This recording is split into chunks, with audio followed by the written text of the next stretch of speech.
pertama adalah latar belakang dari permasalahan ini, yaitu yang pertama adalah banyak digunakan pintu dengan teknik manual pada kendaraan menggunakan tenaga manusia membuka dan menutup pintu. Yang kedua, dalam era global, permasalahan-permasalahan muncul dalam bidang otomotif untuk menciptakan ide-ide baru dengan mengutamakan keselamatan dan efisiensi dalam sistem pintu otomatis ini. Akibatnya, banyak manusia yang celaka dan menutup dan membuka pintu yang tidak tepat. Jadi latar belakang dari ini kita mengambil bagaimana cara membuat pintu otomatis bus yang efektif dan efisien dengan tidak mengurangi keselamatan. Selanjutnya, rumusan masalah dari penelitian kami ini adalah bagaimana rancang bangun untuk membuat sistem pintu otomatis di bus. Yang ketiga, batasan masalah. Yang pertama, batasan penelitian ini hanya membahas pintu otomatis yang diterapkan pada kendaraan bus. Yang kedua, mendeteksi keadaan orang yang akan memasuki bus bukan gerak lainnya selain manusia. Selanjutnya, tujuan penelitian. Yang pertama, kami membuat penelitian ini bertujuan untuk mengaplikasikan sensor ultrasonik sebagai pendeteksi manusia. Jadi kami memanfaatkan bagaimana sensor ultrasonik untuk pendeteksi jarak sehingga dapat mendeteksi jarak manusia sebagai input untuk ke mikrokontroler Atmega 16. Yang keempat, manfaat penelitian. Yang pertama, menggantikan dan mengembangkan pintu yang masih menggunakan teknik manual. Yang kedua, menjadikan masyarakat lebih mudah dalam membuka dan menutup pintu secara otomatis dan dapat meningkatkan efektif, efisiensi, dan fleksibilitas. Yang ketiga, sebagai alat yang mampu memberikan inovasi dengan keselamatan yang cukup tinggi.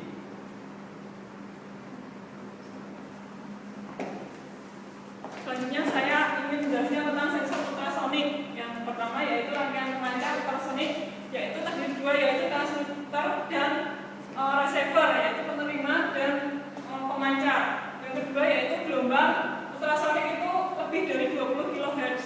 Terus yang ketiga, sinyal ini dipancarkan dari transmitter ultrasonik. Ketika sinyal mengenai benda berharap, maka sinyal ini tuh dipantulkan dan diterima oleh receiver ultrasonik.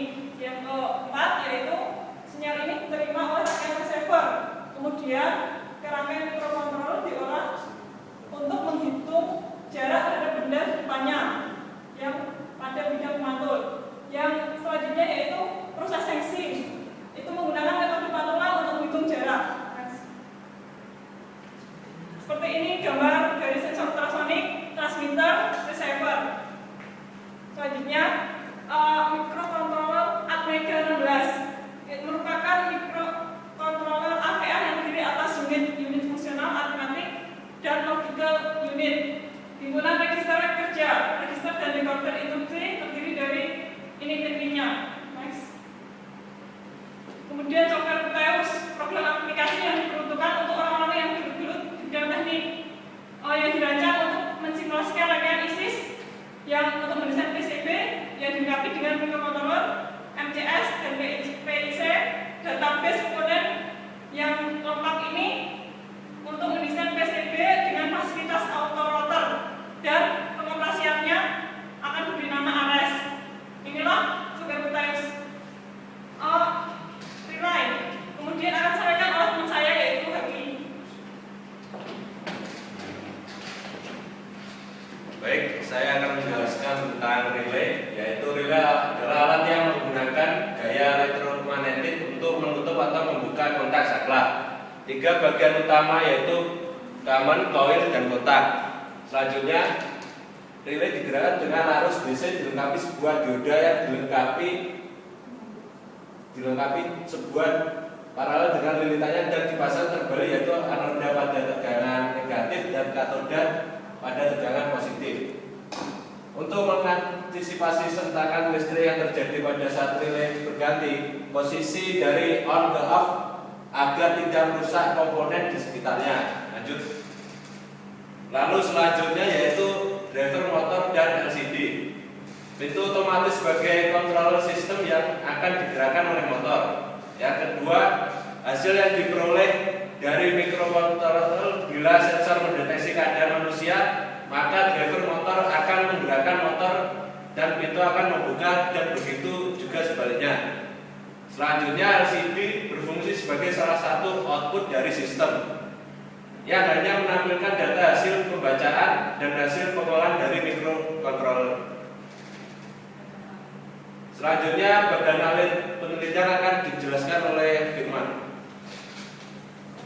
Baik, pada kesempatan kali ini saya akan menjelaskan bagian alit penelitian, yaitu dari mulai studi pustaka, konsep merancang alat, konsep pembuatan microcontroller, yaitu ada dua, membuat wiring, kemudian pembuatan CVAVR atau sebuah bahasa kode visionnya, kemudian simulasi program. Apabila tidak terjadi proses maka kembali ke konsep, apabila ya maka akan ke pembuatan microcontroller dan pembuatan alat dan bahan, yaitu IC ATmega 16, soket, PCB, kapasitor, resistor, dioda, saklar, relay, dan transistor. Selanjutnya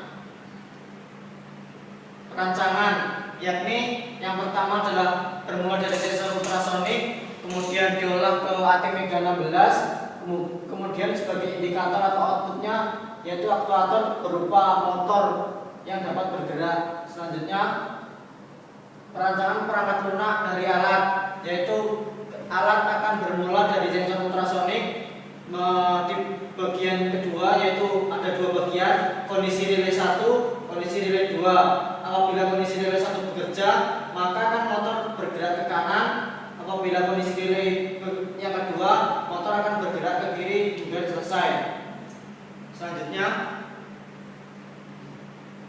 ini merupakan pemrograman pada perangkat peringatan kode vision AVR. Selanjutnya, tampilan awal prototipe seperti ini. Jadi LCD dapat menampilkan karakter sesuai dengan data yang dimasukkan. Ketika prototipe dihubungkan dengan sumber tegangan, maka LCD akan menampilkan karakter sesuai tabel di bawah. Apabila kita memasukkan input dalam komputer pintu masuk, maka akan outputnya pada LCD akan pintu masuk juga. Jadi apa yang kita masukkan dalam komputer akan sama dengan apa yang ditampilkan pada LCD. Selanjutnya,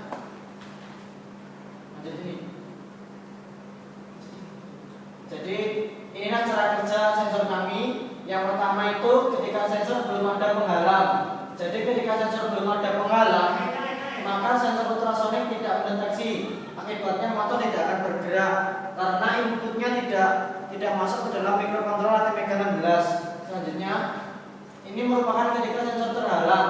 Ketika sensor terhalang, maka sensor ultrasonik akan membaca jarak, akan berubah. Ini merupakan sebagai input ke microcontroller bahwa jarak terhalang, maka motor akan bergerak ke kanan sebagai pembuka pintu otomatis. Selanjutnya, ketika sensor sudah tidak terhalang, artinya ibaratnya sebagai orang itu tidak menghalangi sensor, itu akan jarak sensor ultrasonik akan membaca jarak akan kembali ke semula. Akibatnya motor akan bergerak ke kiri sebagai indikasi pintu tertutup kembali secara otomatis. Lanjut. Ini merupakan tabel uji coba kami. Kami menguji dengan kondisi terhalang. Kami mengambil datanya 3 kali, yakni dengan data pertama, data kedua, dan data ketiga. Kemudian kami juga merata-rata waktu awal pendeteksian. Pada rata-ratanya pada jarak 3 cm, 5 cm, 7 cm, 9 cm, dan 11 cm. Efektivitas sensor itu sangat efektif, yakni nominalnya 1 detik sampai 2 detik.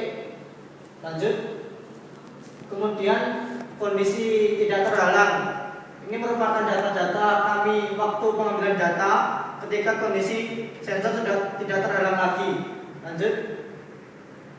Dan ini merupakan nilai rata-rata waktu awal pendeteksian sensor tidak terhalang, yakni jarak 3 cm, 5 cm, 7 cm, 9 cm, dan 11 cm. Efektivitas sensor rentangnya 1 detik sampai 2 detik dan bisa sampai 4 detik. Lanjut. Selanjutnya akan dilanjutkan oleh ST Ardianti. ada kesimpulan dan saran untuk rancang bangun pada sistem pintu otomatis ini. Yang pertama yaitu banyak memiliki manfaat. Yang lebih penting untuk masyarakat yaitu keselamatan yang tinggi dan lebih efisien maupun efektif dalam membantu masyarakat sebagai alternatif dari pintu manual. Untuk sarannya, untuk penelitian lebih lanjut mengenai tentang pembuatan rancang bangun sistem pintu otomatis ini akan dapat dibuat alat yang sebenarnya dari prototipe yang dari perancangan pembuatan kelompok saya. Terima kasih. Assalamualaikum warahmatullahi wabarakatuh. Komponen-komponen dan cara kerja dari prototipe kami yaitu rancang bangun sistem pembuka pintu bis otomatis. Kami akan menjelaskan beberapa bagian, yaitu ini merupakan miniatur sebagai miniatur pintu, kemudian ini merupakan sensor ultrasonik yang akan mendeteksi jarak, kemudian ini merupakan terdapat motor sebagai penggerak pintu, ini merupakan relay sebagai pengubah putaran, ini merupakan microcontroller ATmega 16 sebagai pemproses data. Baik, saya akan menjelaskan dari cara kerja dari alat kami ini. Jadi ketika sensor ultrasonik belum terhalang, maka dalam tampilan LCD kami merupakan tutup pintu. Ini mengindikasikan bahwa sensor ultrasonik belum mendeteksi dari terdapat orang apakah tidak. Apabila terdapat orang yang akan masuk ke dalam pintu seperti ini berarti sensor ultrasonik sudah membaca, yakni ada orang lewat dalam LCD. Sensor ultrasonik membaca jarak 4 cm dari yang orang lewat, maka motor akan menggerakkan ke kanan. Ini mengindikasikan bahwa motor akan membuka pintu. Namun ketika orang sudah tidak terhalang lagi, sensor ultrasonik akan kembali ke tutup pintu dan motor akan bergerak ke kiri sebagai indikasi sebagai tutup pintu. Demikian apa yang dapat saya sampaikan, semoga bermanfaat. Wassalamualaikum warahmatullahi wabarakatuh.